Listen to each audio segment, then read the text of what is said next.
Mahihirapan si Jason Tatum mga idol na makamit ang MVP award dahil sa ngayon ay malayong malayo ang kanyang mga numerong kinakamada kumpara kay Nikola Jokic na siyang kasulukuyang number 1 ngayon sa MVP ranking.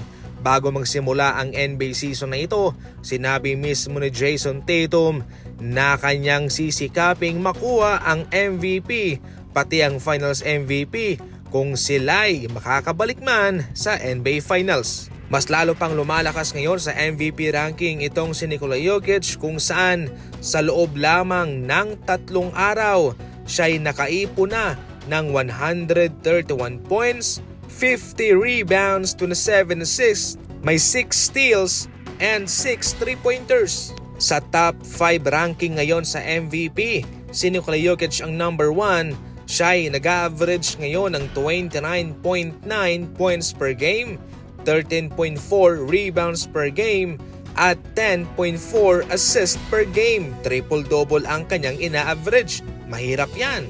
Samantalang, lumipat naman si Giannis sa pangalawang posisyon galing sa pang-apat.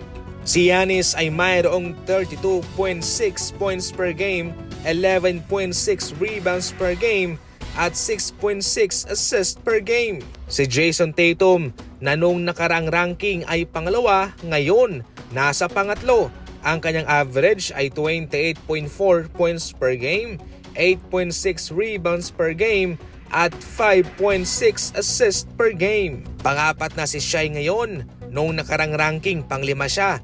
Ang kanyang ina-average naman ay 29.8 points per game, 6.5 assists per game at 5.4 rebounds per game. Ngayon, ito, panglima, honorable mention to si Karl Anthony Towns, 25.2 points per game, 13.2 rebounds per game at 3 assists per game ang kanyang ina-average. Definitely mga idol, maraming pang bigas na kakainin si Jason Tatum para matalo niya sa ganyan si Nikola Jokic.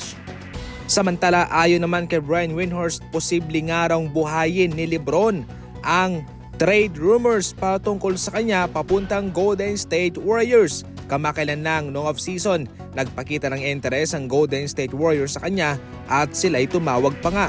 Subalit, ito'y pinigilan ni Rich Paul. Ayon kay LeBron mga idol, sa mga aktibong manlalaro ngayon sa NBA, ay isa lang daw yung kanyang gugustuhing makalaro at yun hoy si Stephen Curry.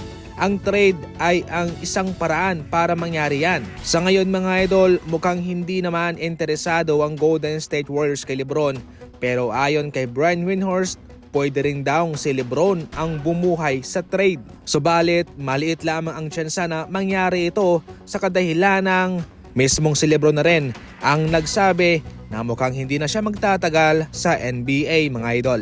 Dagdag pa ni Brian Windhorst, siguradong magiging komplikado kung anumang trade ang gagawin ng Golden State sapagkat hindi naman daw ganun kalaki yung pera na posible nilang ma-absorb via trade. Kaya para malaman to, abangan na lang natin mga idol.